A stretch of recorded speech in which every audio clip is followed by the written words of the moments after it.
Chers téléspectateurs de Canal Éducation, bonjour. Nous voici encore à nouveau pour un nouvel entretien. L'entretien de cet après-midi revêt un caractère particulier parce que notre invité, comme vous allez le découvrir, nous livrera un narratif, ma foi, inédit par endroits. Et vous aurez le temps d'apprécier, comme nous l'avons toujours dit, ce travail de mémoire et ce devoir de mémoire doit être articulé autour de la rigueur historique, une analyse avec beaucoup d'objectivité, mais avec beaucoup de recul. Et notre invité s'y connaît parfaitement, au point que, comme je le disais tout à l'heure, nous aurons droit à un entretien de haute facture. Mais qui est notre invité? Notre invité, c'est le docteur Sambaka, qui a fait des études universitaires successivement en histoire, économie et sciences politiques, couronné par 3 maîtrises et un PhD, décerné par la prestigieuse université de Johns Hopkins University. Et il a été successivement formateur à l'École normale supérieure, formateur à la Foreign Service Institute à Washington et fonctionnaire international à la Banque mondiale et à la Fondation pour le renforcement des capacités en Afrique. Il a fait partie de la première équipe qui a lancé donc cette fondation pour le renforcement des capacités en Afrique, où il a été directeur des opérations pour l'Afrique de l'Ouest et du Nord pendant 16 ans.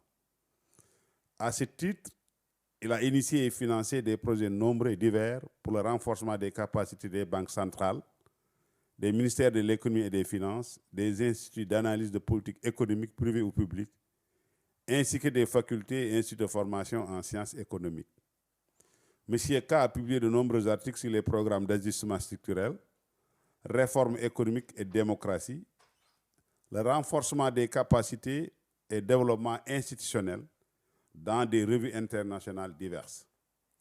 Parmi ces publications qui ont un lien avec notre entretien d'aujourd'hui, citons Sénégal State Reform in a Dominant Party System, Banque mondiale, Oxford University Press, et Born Again African, The Life of Léopold Sédar Senghor, New York Review of Books.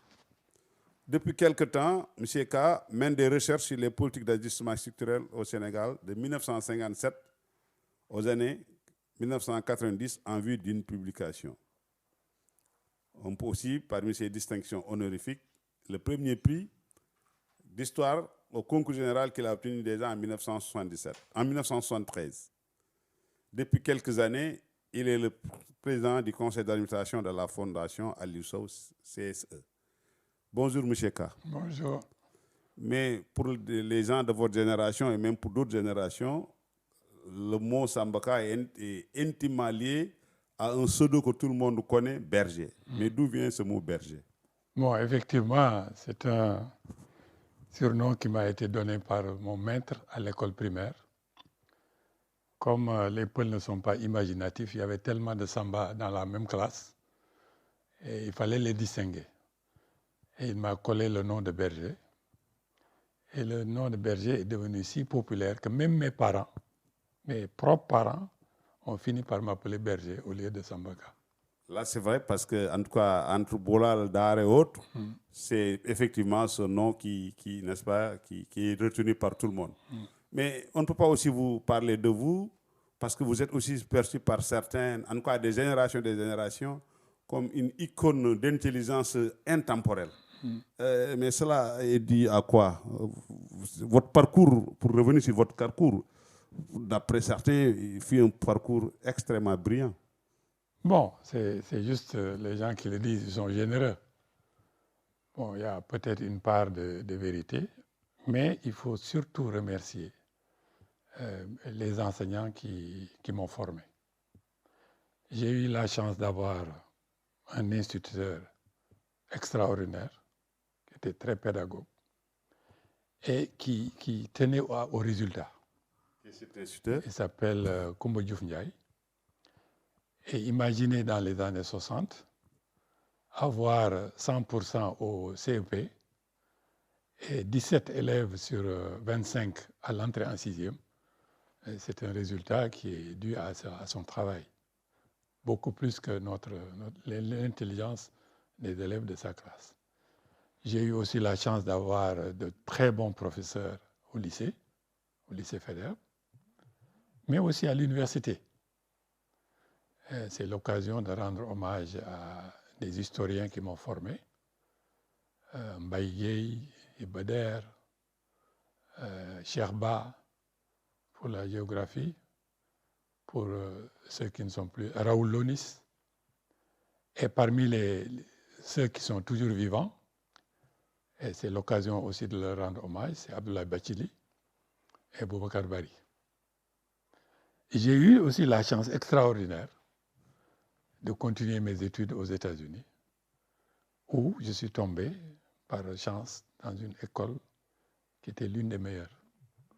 Donc c'est beaucoup plus mon encadrement que des qualités de ma personne qui expliquent peut-être ces résultats. Dans l'imaginaire collectif, vous êtes donc resté cette icône d'intelligence intemporelle. Mais justement, nous allons d'ailleurs momentanément sortir de cette intemporalité pour, n'est-ce pas, aller cette fois-ci dans la temporalité historique, pour parler comme Fernand Braudel.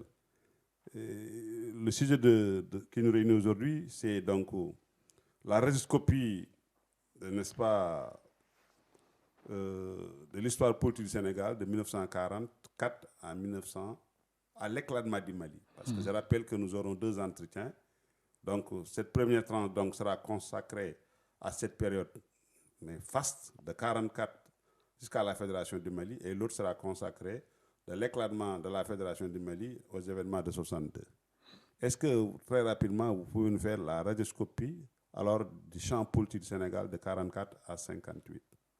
Bon, il faut d'abord préciser que je suis tombé sur cette période par accident. C'est en faisant mes recherches sur l'ajustement structurel des années 80 que je me suis rendu compte qu'en fait, c'était le 3e ajustement structurel. On ne l'appelait pas de ce nom, mais le Sénégal, entre 1957 et 1980, a subi 3 ajustements structurels. Peut-être on reviendra sur ça. On va y revenir. Voilà. Donc, radioscopie de la période 1944-45 à 1960. Bon, le contexte, vous le connaissez. C'est la fin de la Deuxième Guerre mondiale, dont la conséquence majeure, c'est l'effondrement économique des anciens empires européens et leur affaiblissement politique. Par conséquent, on se trouvait devant une nouvelle situation où ceux qui nous dominaient étaient temporairement relativement affaiblis. Ça fait que les peuples dominés saisissaient l'opportunité de remettre en cause la domination coloniale. Et la France, pour ce qui nous concerne, était obligée de s'ajuster à ce nouveau climat-là, surtout après l'indépendance de l'Inde. Donc il y avait une réflexion stratégique au niveau de la France, pour ne prendre que cet exemple, pour s'ajuster à cette nouvelle situation-là. Ils savaient que la libération était plus ou moins inéluctable, mais il fallait la contrôler pour préserver les intérêts français. La logique est très simple, depuis l'impérialisme, c'est que une colonie est rentable si vous continuez à exploiter au maximum les ressources disponibles dans cette colonie. En même temps, vous payez un coût moindre en termes de contrôle de la population et en termes d'investissement pour relever tant soit peu les niveaux économiques et sociaux de la population dominée. Donc, la France se trouvait dans cette équation-là. Elle a défini des stratégies pour s'adapter. Et d'un autre côté aussi, les Africains, les Sénégalais en particulier, ont vu là une opportunité extraordinaire pour mettre fin à la domination coloniale. Donc c'est un corps à corps entre les autorités françaises administratives et politiques d'une part et les leaders politiques sénégalais pour justement définir de nouvelles relations pour mettre. Alors, on peut distinguer deux périodes. La période de 1946 à 1956 et la deuxième période entre 1956 et 1960. Qu'est-ce qui caractérise ces deux périodes, justement? Alors, on pouvait faire une autre coupure, hein, mais pour notre propos, je crois que ces deux périodes-là campent bien ce qui s'est passé. Disons de 46 à 56, il y a ce qu'un éminent historien sénégalais, Ablaïli, en l'occurrence, a parlé de la démocratisation de la situation coloniale, de la domination coloniale. Les deux termes sont contradictoires, mais ça... Un jeu de mots. Voilà, il y a un jeu de mots, mais qui traduit une réalité. Parce qu'il y avait la fin de l'indigénat et du travail forcé. Il y avait la fin des amendes collectives qui étaient imposées aux populations. Il y avait l'institution du Conseil général. Il y avait la loi Lamine Gueye qui donnait la citoyenneté française à tous les Sénégalais. Donc, un ensemble de réformes qui donnaient plus d'expression, plus d'oxygène à l'expression sénégalaise. Ça, c'est sur le plan politique. Et je crois que ça, c'est connu. Mais moins connu, c'est les réformes, la mutation économique dans la colonie sénégalaise. Je ne vais pas être long là-dessus, mais il faut retenir que le Sénégal, à l'époque, avait une sorte d'embellie économique. La période 46-56. 46-56, et même légèrement au-delà. Cette embellie économique se manifestait de deux formes. C'est comme, pour vous expliquer mieux, c'est comme si l'exploitation de la colonie générait 100 francs de bénéfices, l'autorité coloniale, pour faire face à la situation actuelle, nous faisait une ristourne de 20 à 30 francs. Cette ristourne économique se manifestait de deux manières. Garantir le prix de l'arachide, ensuite payer l'arachide à 20% supérieur au cours mondial. C'était une forme de subvention. Et je vais vous expliquer peut-être plus tard comment la France se rattrape avec cette subvention-là.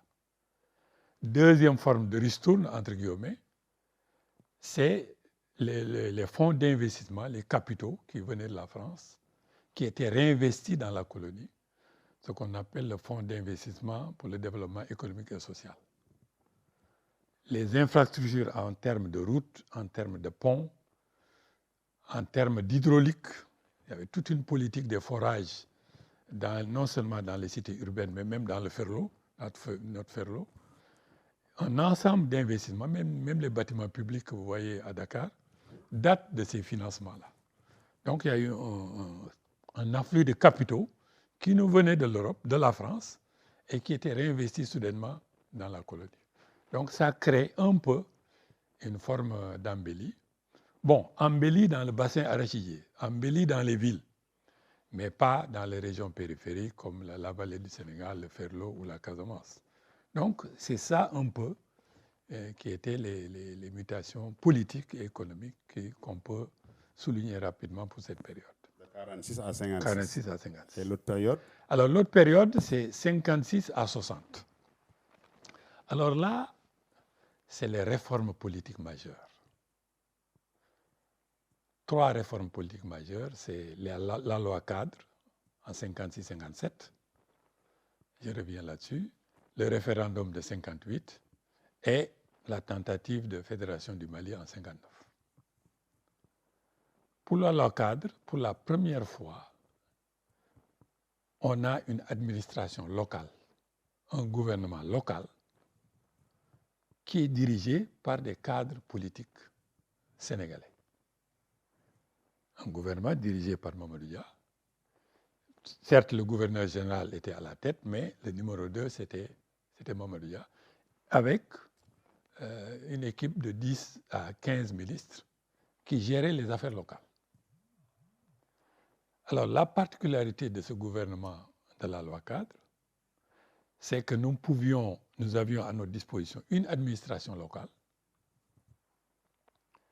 Le gouvernement avait la possibilité de fixer le niveau d'imposition des Sénégalais et l'assiette fiscale. Mais plus important, le gouvernement de la loi cadre pouvait fixer les niveaux de salaire. C'est une toute première. Une toute première. Et sans restriction. L'autorité coloniale disait que vous avez carte blanche, tous les pouvoirs pour fixer les niveaux d'impôts et les niveaux des salaires. Alors, donc, de nouveaux pouvoirs étaient concentrés entre nos mains. Donc, on pouvait dire que ça, c'est une étape importante par rapport à ce qui se pratiquait avant. Mais ça, c'est le côté positif. Et la subtilité des leaders sénégalais était telle qu'en fait, dès les premiers mois, ils ont imposé une dualité du pouvoir. Ils ont, passez-moi le terme, ils ont bousculé le gouverneur. C'est-à-dire que sciemment, donc, cette dualité était obtenue. Absolument. Dia a pris le pouvoir. Au-delà même de ses attributions. Ah oui, il est allé au-delà. Ah oui, oui, c'est quelqu'un qu'il faudrait que les historiens étudient encore. Absolument. Son équipe, il y avait une équipe de gens extrêmement expérimentés. Il était encadré par Senghor, qui était un politicien aguerri, subtil. Et donc, ils ont saisi tous les pouvoirs que leur offrait le nouveau cadre institutionnel. Mais ça, c'est le côté positif. Le côté négatif, c'est un peu ce qui se passe aujourd'hui avec l'arrivée du PASTEF au pouvoir. Vous avez un parti politique qui a une solide base populaire, le BPS, qui arrive au pouvoir, qui doit donc exécuter un programme qui reflète les aspirations des masses populaires, mais qui, soudainement au gouvernement, découvre les réalités. Qu'en fait, ces moyens étaient extrêmement limités. Donc il y a cette contradiction-là, mais surtout que c'était eux qui étaient au pouvoir. Donc ils doivent affronter les demandes populaires et surtout les syndicats. Les syndicats qui bénéficiaient des avantages que leur procurait le nouveau cadre institutionnel. Les revendications étaient satisfaites parce que c'était des syndicats extrêmement puissants. Et surtout, le slogan « à travail égal, salaire égal ». Donc, ils recevaient des salaires qui étaient nettement très élevés par rapport à l'économie nationale. Ah oui. Donc, le gouvernement faisait face à une situation extrêmement compliquée. D'autant plus que le dessein secret pourquoi la France a proposé la loi cadre, c'est que le gouvernement central français, l'administration française, ne voulait plus faire face aux syndicats. Vous vous rappelez les grèves de 1947 des cheminots, et l'administration a souffert. Donc ils disent maintenant c'est une affaire entre Sénégalais. Donc c'est le gouvernement local qui devait faire face aux revendications syndicales. Une grève qui a été déclenchée. Voilà. Deuxième élément qui est le revers de la médaille, c'est que la loi cadre consacrait la balkanisation. Donc le Sénégal se décolonisait par rapport à l'Afrique occidentale. Donc c'est la première décolonisation du Sénégal. Parce que le Sénégal était la tête de pont, de l'Empire, capitale de l'AOF, etc. De l'AOF. Oui. Donc ils perdaient ça avec la loi cadre. Absolument. Ça, donc la balkanisation a des effets économiques qui vont peser extrêmement fort au référendum de 1958. Donc le gouvernement se retrouve avec une charge économique et les ressources n'étaient pas là. Donc, pour des raisons politiques que j'ai énoncées tout à l'heure, la dualité du pouvoir, les charges économiques, le gouvernement faisait face à des demandes pressantes qu'il ne pouvait pas régler. Donc, le cadre institutionnel, la cadre, était débordé. Donc, il fallait des réformes. Hardi. D'autant plus que les autres présidents du Conseil dans les autres colonies commençaient à voir comment Mamadou Dia a réussi à bousculer l'administration coloniale. Il faisait la même chose. Donc il fallait changer. Un effet d'entraînement. Un effet d'entraînement. Okay. Donc, Heureusement pour eux, De Gaulle est venu. Il y a eu une instabilité politique en France. On n'a pas le temps d'entrer dans les détails. De Gaulle est venu et lui, de manière stratégique, a voulu proposer une réforme pour contenir ces nouvelles aspirations africaines-là et pour éviter l'embrasement, surtout la guerre d'Algérie, l'indépendance du Maroc, de la Tunisie et autres, les événements en Asie. Donc, il fallait éviter la contagion en Afrique. Donc, il a proposé une nouvelle réforme. C'est l'enjeu du référendum de 50, une nouvelle constitution. Et maintenant, les leaders sénégalais également, pour répondre à ces défis-là, ont lutté pour la fédération du Mali. Donc, en 1959, la fédération a été proclamée. Et malheureusement, la fédération a éclaté en peu de temps. Donc, voilà les deux grandes périodes que pour moi...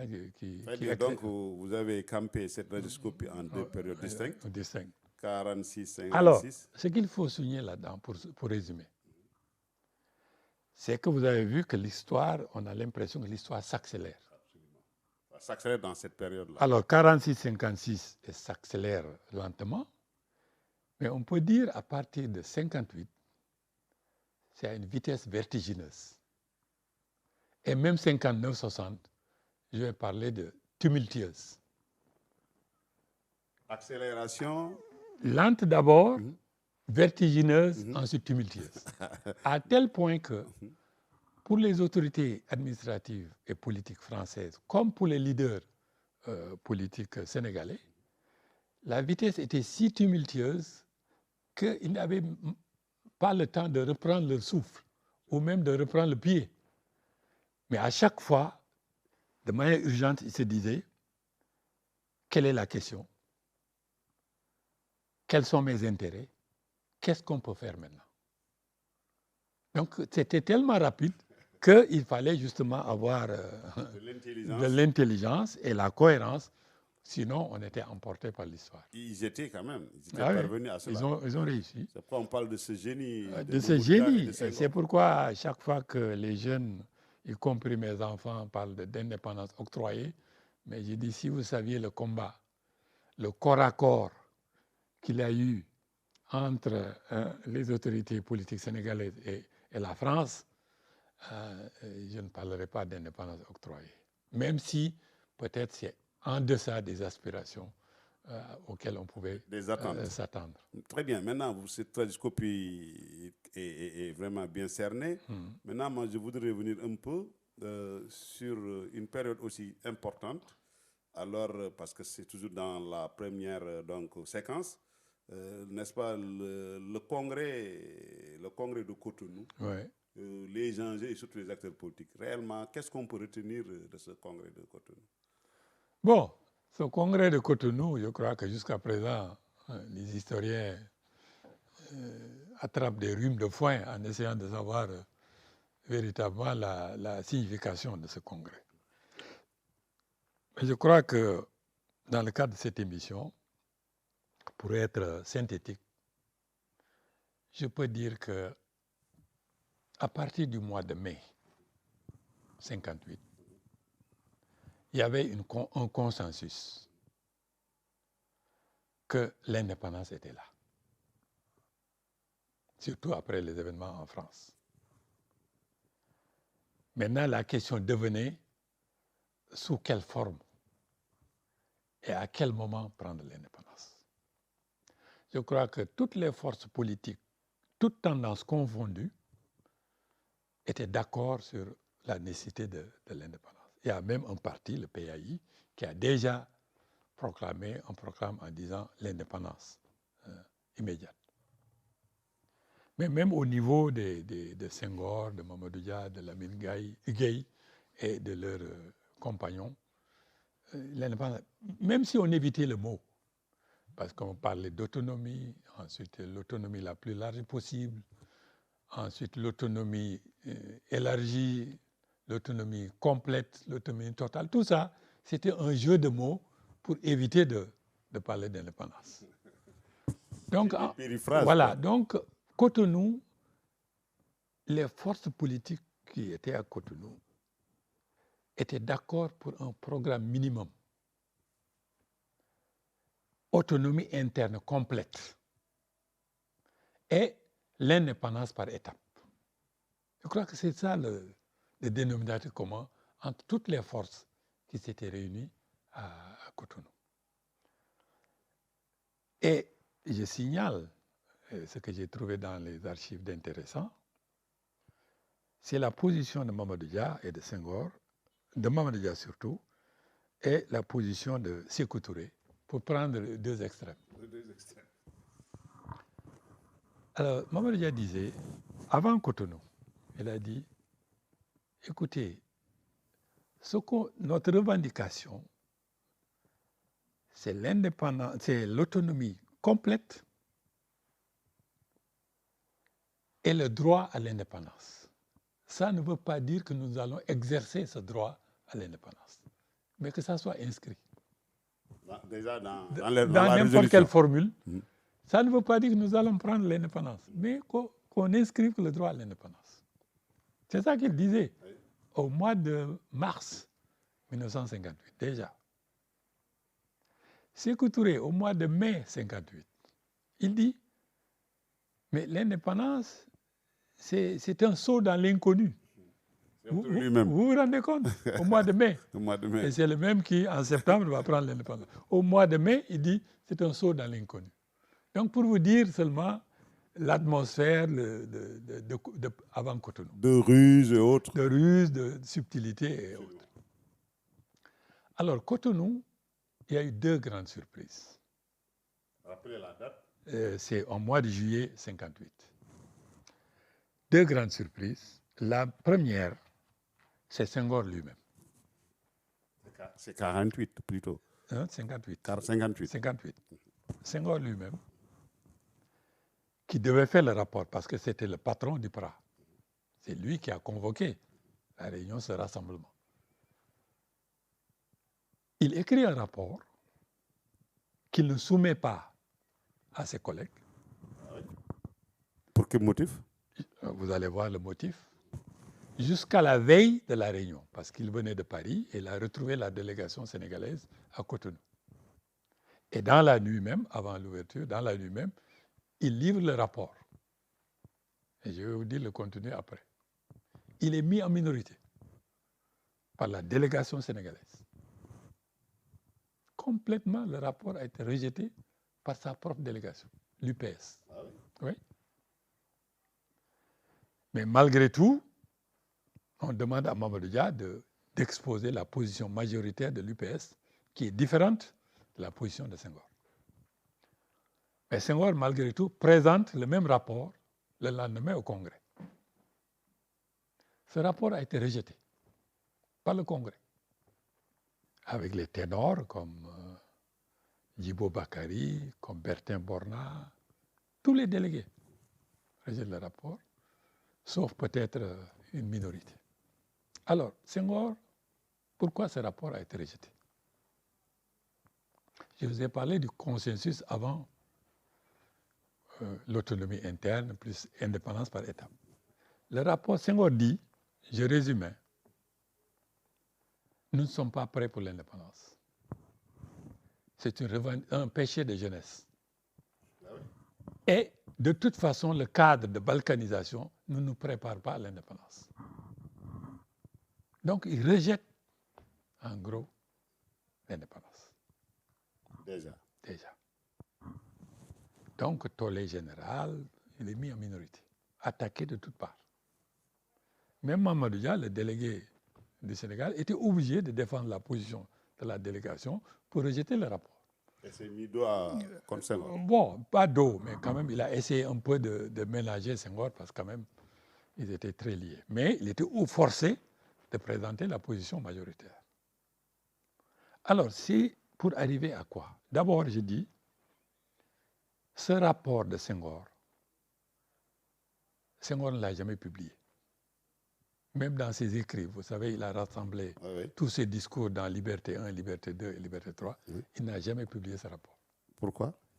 À cause de sa position. Sa position. Il est très cohérent. Il a eu la même position depuis 1946. On va y revenir.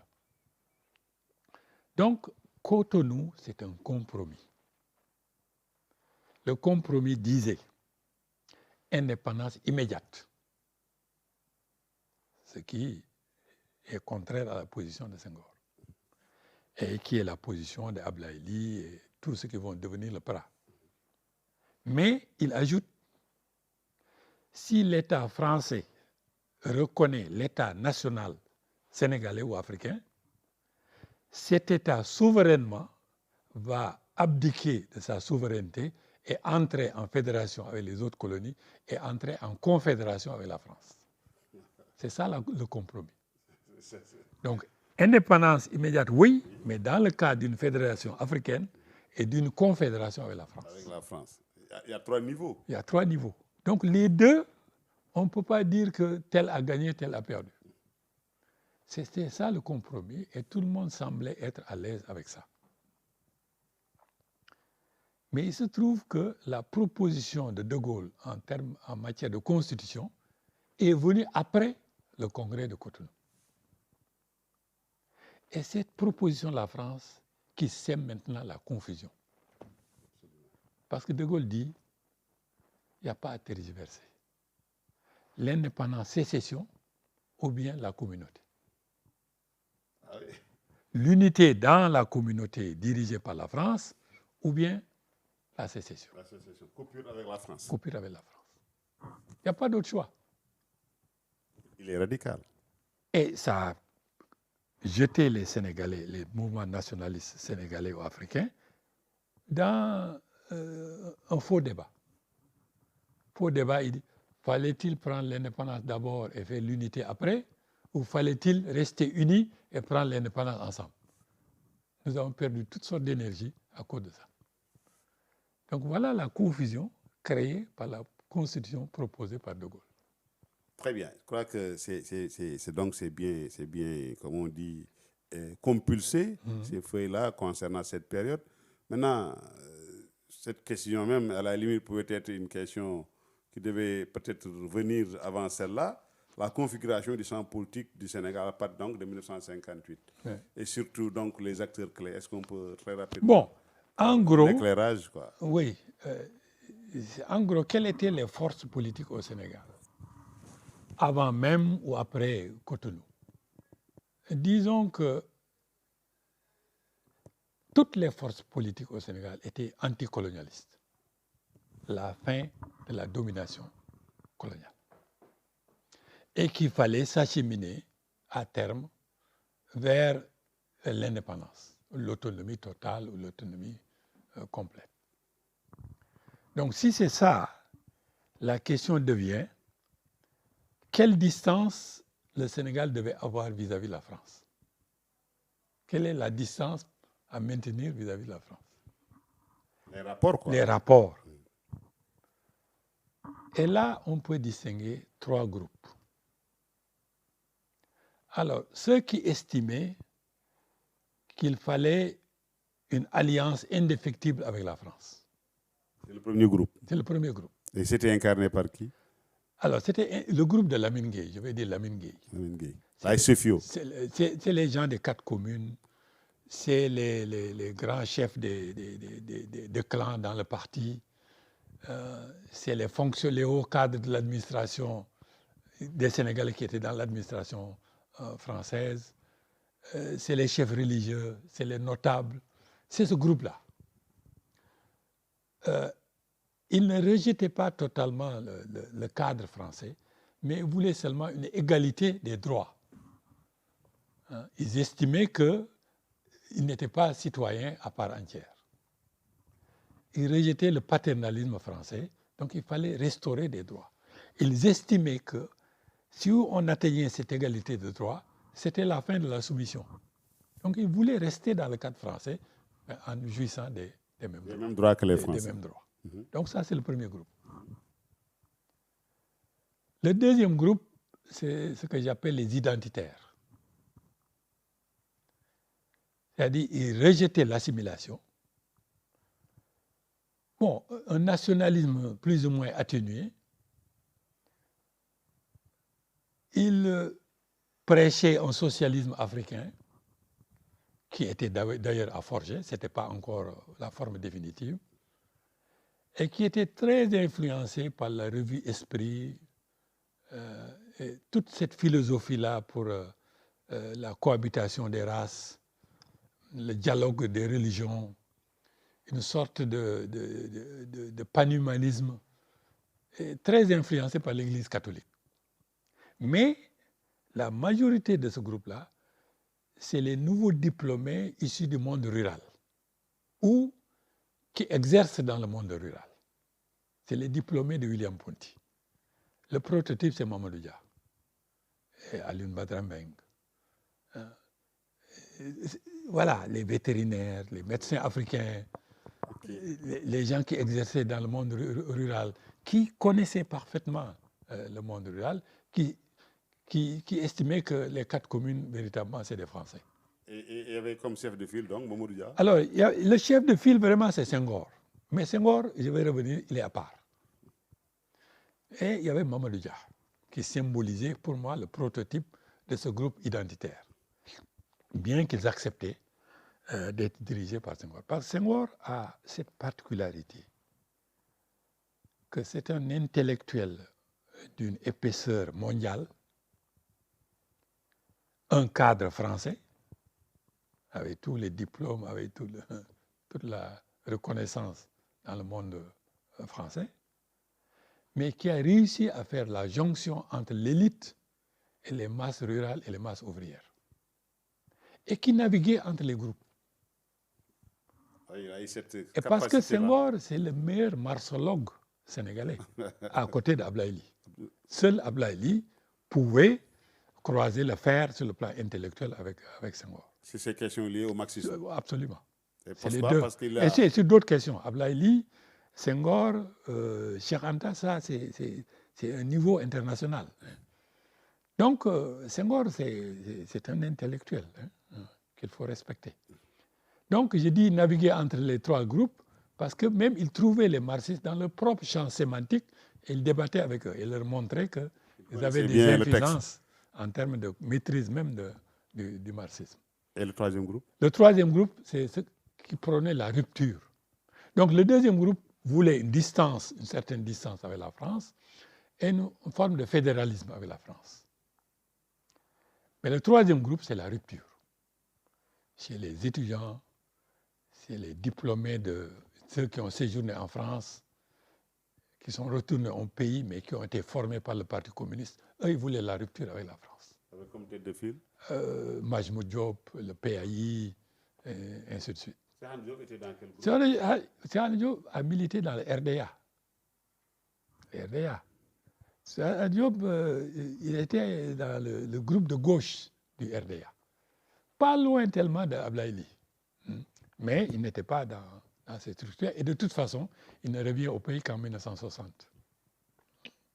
Donc voilà les 3 groupes, si vous voulez, et qui vont maintenant, sauf les gens qui prônent la rupture, le groupe de l'Alliance indéfectible avec la France, le groupe des identités, ils vont se retrouver maintenant dans un seul parti, l'Union progressiste sénégalaise. Et c'est quel cocktail alors? Voilà, c'est ça le cocktail et qui va influencer les événements. Qui va influencer les événements en 58, en 58, les événements en 59 et surtout en 62. Les événements en 62. Absolument. On ne peut pas les comprendre sans comprendre la composition du PS en termes de ces 3 groupes-là. Ok, donc véritablement, déjà, c'est compliqué. Non, ce n'est pas compliqué, mais il faut prendre à la source. Quand on prend à la source, tout c'est clair. Tout devient clair. Tout devient clair. Nous allons y revenir, Inch'Allah. Voilà. Maintenant, quelles sont donc, pour rapidement, les véritables motivations de la tournée de De Gaulle en Afrique, après avoir donc proposé, n'est-ce pas, son projet de communauté? Donc, on a eu Cotonou, et j'ai dit qu'après Cotonou, il y a eu une nouvelle proposition de constitution par De Gaulle qui disait indépendance ou bien communauté. Alors, De Gaulle a pensé l'Empire, le rôle de la France de manière stratégique depuis la guerre. Depuis la guerre. Et je renvoie les historiens au discours de Gaulle à Londres en 1946, quand il était en 1944 et en 1944 et 1946.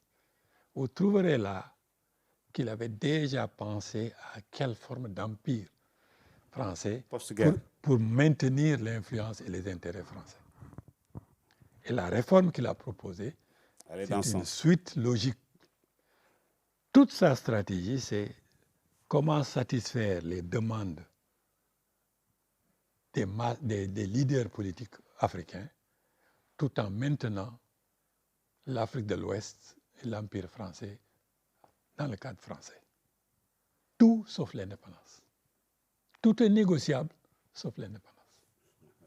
Donc il a pensé de manière stratégique et il arrive maintenant au pouvoir en 1958. Donc il dit qu'il se souvient de son voyage à Brazzaville, le succès qu'il a eu, l'Union française, les réformes qu'il a eues et le prestige qu'il a en Afrique. Le défi Libérateur Pétain, de la France. libérateur de la France. Il y avait ce prestige-là.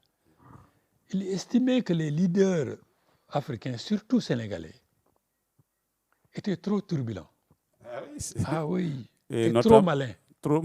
Parce qu'ils ont maîtrisé le jeu de la 4e République, très subtil. Senghor, Mamadou Dia, Lamine Gueye, trop subtil pour lui. Donc, c'est un écran, constitue un écran entre lui et les masses africaines.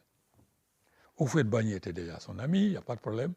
Mais donc, il fallait une tournée en Afrique, un contact direct avec la population, avec son prestige, il allait rallier les populations africaines à cette nouvelle réforme. Et Ablaye Ly, qui est un excellent historien, dit que c'était un plébiscite ambulatoire. Président ambulatoire. Donc de Tananarive, Brazzaville, Abidjan. Bon, il y a eu beaucoup de problèmes à Conakry et à Dakar, il y a eu beaucoup de problèmes, mais c'était ça. Qu'il soit plébiscité directement par les Africains, et comme ça, il court-circuite Ces leaders-là. les leaders-là qui lui posent trop de Trouble problèmes. faite. Voilà. Mais l'avantage de cette tournée, l'une des conséquences majeures de cette tournée, c'est que la première proposition de De Gaulle pour la réforme de 1958 n'incluait pas l'option de l'indépendance.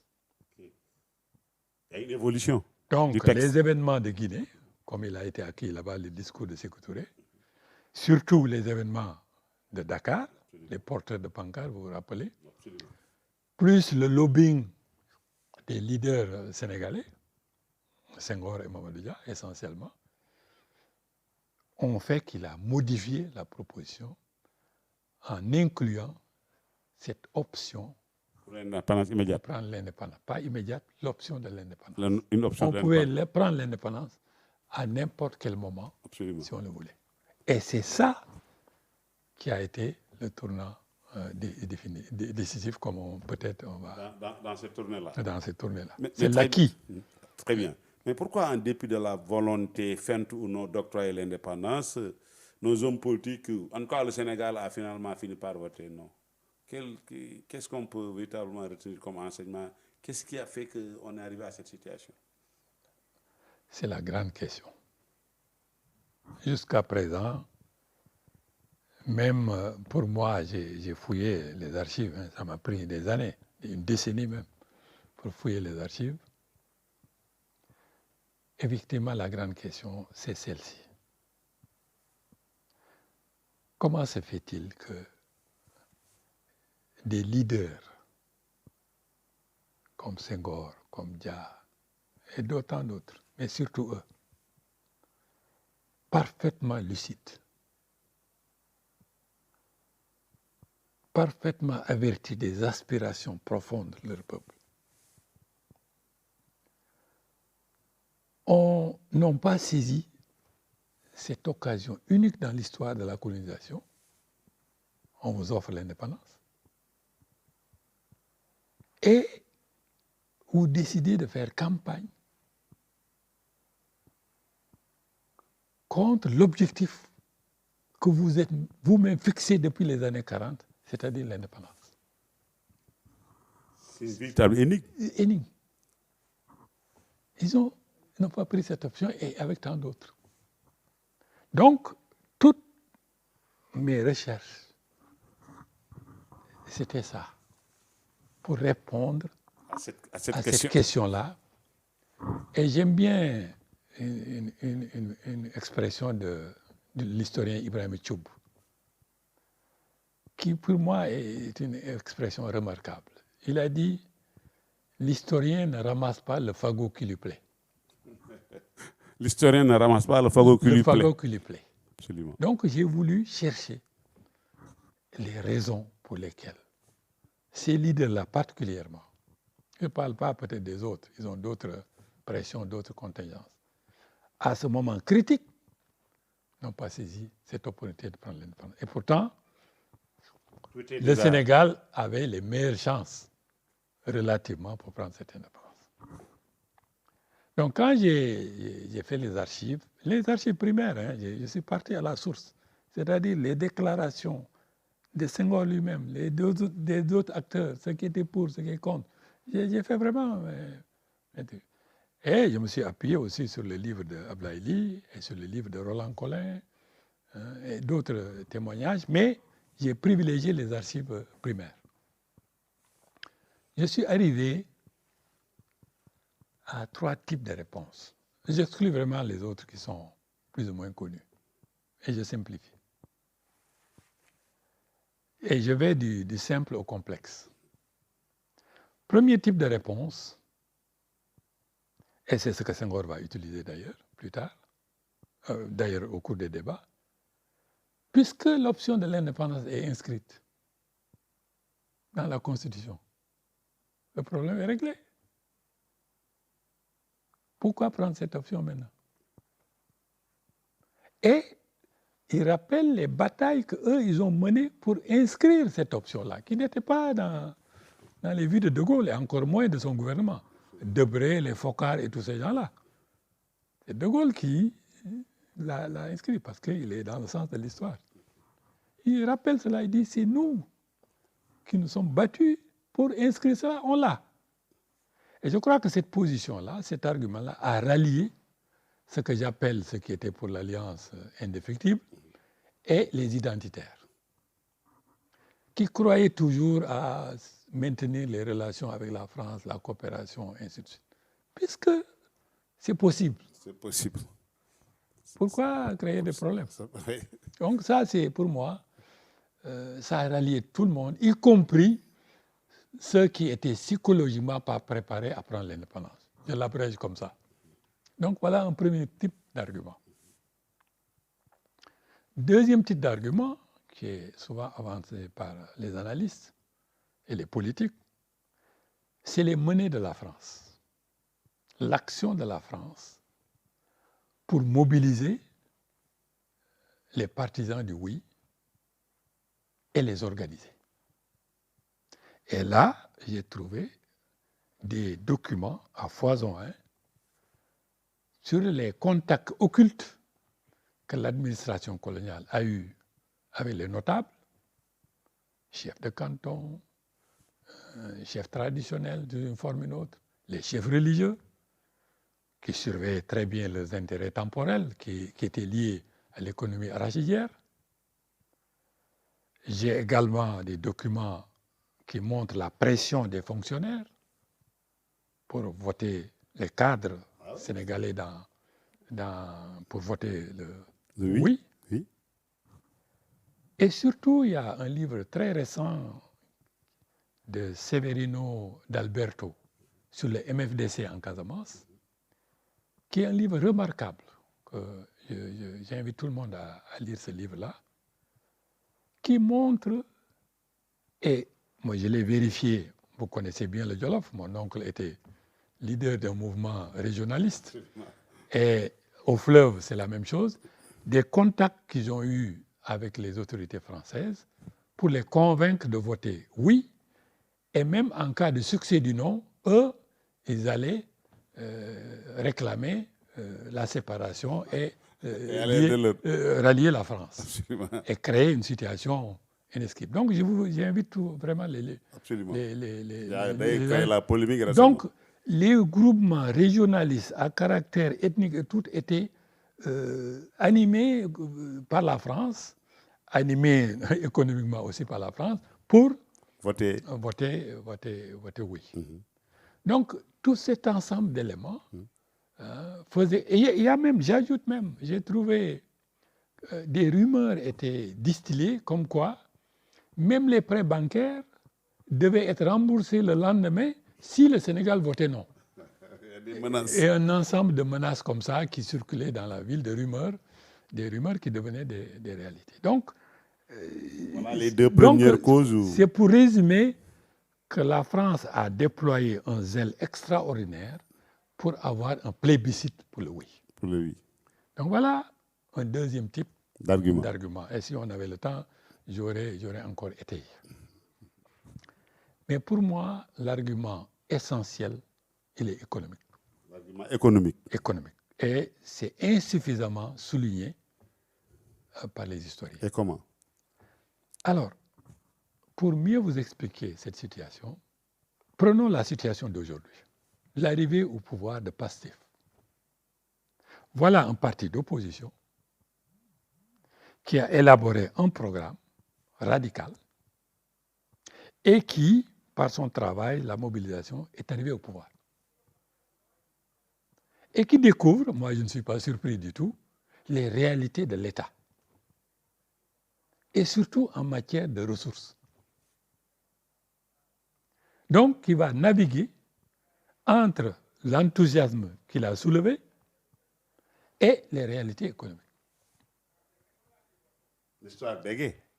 Elle bégaye. Et le cas particulier, c'est un parti qui était en dehors de l'État.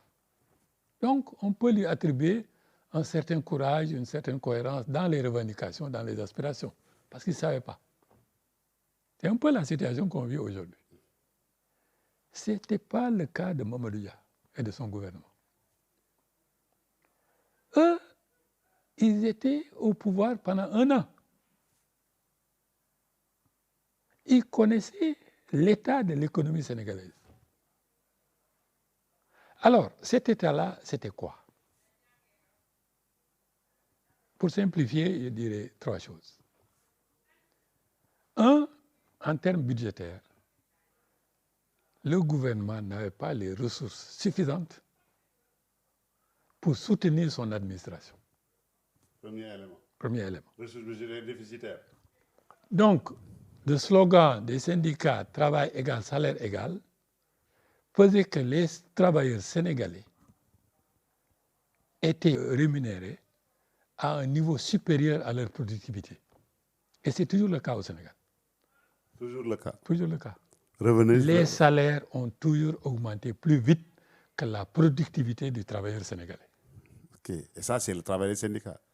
C'est le travail. Ce qu'ils ont réussi à obtenir sur le plan syndical, par leur encadrement et autres, ne se reflétait pas en termes de productivité. Jusqu'à présent, c'est ce qu'on vit. Jusqu'à présent, c'est une maladie congénitale, donc. Et plus la charge de l'administration sénégalaise, qui fait que même les cadres ouest-africains, beaucoup préféraient travailler ici qu'ailleurs. Donc, Mamadou Dia et le gouvernement se retrouvaient à une masse salariale que les ressources locales ne pouvaient pas satisfaire. Premier élément. Et le seul moyen pour lui de payer cette masse salariale, c'est parce qu'il était subventionné par la France. Donc, subvention de la France pour faire face au déficit budgétaire. Voilà. Ça se répète quasiment. Donc, les ressources locales couvraient 40%. 40% à l'époque. Donc, les 60% venaient de l'aide française sous une forme ou une autre. Et surtout qu'on abritait le gouvernement fédéral, donc les ristournes, il y avait, bon, à cause des leaders sénégalais, on avait plus qu'on devrait recevoir. Absolument. Ce qui fait d'ailleurs que Houphouët-Boigny n'a jamais voulu maintenir l'Empire français. Absolument. Donc, premier cas, la masse. Les ressources locales, c'était quoi? C'était les impôts. L'assiette fiscale était très faible. Il n'y avait pas de propriété foncière à part les marabouts mourides et les lébous qui avaient une ressource foncière. Le commerce détenu par les Français, les Sénégalais à la rigueur, il avait une petite boutique et une table pour le commerce à l'époque. Donc il n'y avait pas de ressources. C'était juste ce qu'on retenait du port, les ressources douanières, qui passaient d'ailleurs par le gouvernement fédéral. Ensuite, il y avait 2 francs sur chaque kilo exporté d'arachide. Voilà les ressources du gouvernement. C'est ça la réalité. 1. Les capitaux pour mettre en valeur les ressources du pays. Il n'y a pas d'épargne locale. À cause du militantisme des Sénégalais et des syndicats, on ne pouvait pas couper le budget, faire des économies sur le budget du gouvernement. Donc il restait seulement les capitaux qui venaient d'où? De la France. Donc il y a une dépendance économique de la France, du Sénégal vis-à-vis de la France. Déjà à cette époque. À cette époque. Donc, en termes d'investissement, si vous enlevez la subvention à l'arachide, qui n'était pas garantie si on votait non, si vous enlevez les finances, les FIDES, qui n'étaient pas garanties, d'ailleurs pour l'arachide, on n'avait même pas de garantie de déboucher si on votait non. Les financements venant de la France, l'aide française, même sous forme de base militaire en France, Mamadou Dia lui-même a calculé. Les investissements directs et indirects de la base française, c'était 9 milliards. 9 milliards. Il l'a écrit. Donc tout ça en résumé. Et j'ajoute qu'on appartenait à une zone monétaire contrôlée par la France. Le transfert libre des capitaux du Sénégal vers la France faisait que si on votait non, les capitaux disponibles ici disparaissaient, sans qu'on puisse les contrôler, parce qu'il y a un transfert libre. Absolument. Donc les compagnies françaises, les Libanais, tous les intermédiaires, même les Sénégalais, allaient rapatrier les capitaux qui étaient disponibles. Donc on allait nous réveiller sans capitaux. Pour moi, il y a d'autres éléments économiques, mais comme l'émission est très... Donc pour moi, l'argument économique a pesé lourd dans la décision. Plus maintenant, les deux éléments que j'ai indiqués, c'est-à-dire ceux qui étaient pour le oui, le rôle de la France, le réflexe conservateur de cette base-là, c'est ça, à mon avis, qui a obligé même ceux qui voulaient voter le non à réfléchir. À réfléchir. À se rétracter. Mais imaginez la difficile position des leaders sénégalais au moment où il fallait choisir le oui et le non. Supposez qu'ils votent non, qu'ils poussent pour le non. Et ils sont battus. Parce que ce n'est pas évident que si Senghor et Dia, à l'époque, gagnent, s'ils proclamaient le non, ils allaient gagner les élections. Absolument. Il y a surtout ce que j'appelle au début les partisans de l'Alliance indéfectible, qui cherchaient une seconde carrière politique parce qu'ils étaient éliminés par Dia et Senghor. Ils étaient là à l'affût. Et je parle de Lamine Gueye et de ses compagnons, qui cherchaient une seconde carrière politique. Une revanche. Et qui allaient mobiliser tous ces mouvements régionalistes, tous les éléments conservateurs, pour dire que remporter le non. Et supposer qu'ils votent non, qu'ils gagnent. Senghor et Dia disent on va voter non et qu'ils gagnent. Ils seraient prisonniers de l'aile jeune du parti, c'est-à-dire les Ablaïli et autres. Et ce n'était pas une situation inconfortable dans laquelle ils voulaient se mettre. Ils voulaient se trouver. Je crois que nous sommes malheureusement au bout de ce premier entretien. Comme vous l'avez donc vous-même constaté, je parlais de narratif inédit. M. K a mis surtout le focus sur les raisons économiques qui ont certainement pesé très lourd pour que Senghor et Mamadou Dia se ravissent et appelaient à voter donc non. Dans le second entretien qui va suivre, nous aborderons alors les divergences, la rencontre à Verson après la tournée générale de Gaulle et tout ce qui s'ensuit jusqu'aux événements de 62. Alors ça a été donc un réel plaisir de recevoir M. K, comme nous l'avions déjà annoncé à l'entame de cet entretien. Je crois que vous ouvrez là ici un vaste chantier, les questions économiques, surtout la corrélation avec la situation actuelle. Je crois que l'histoire aussi sert simplement à cela, apprendre des leçons qu'elle charrie, alors pour le présent, pour le futur, comme pour le passé. Et je crois que nous ferons une synthèse générale, n'est-ce pas, sur ces situations de 62 et la situation que nous vivons au Sénégal. Voilà. En tout cas, nous vous remercions, M. K. Merci beaucoup. Votre mot de la fin? Mot de la fin, peut-être que ça va encore être plus clair, peut-être que dès qu'on va avancer sur les conséquences du vote de 58 et surtout l'éclatement de la fédération et les événements de 62. Très bien. En tout cas, nous avons hâte, n'est-ce pas, d'y arriver. D'ici là, chers téléspectateurs de Canal Éducation, continuez à nous suivre et nous vous donnons rendez-vous pour la prochaine fois. Merci. Merci bien.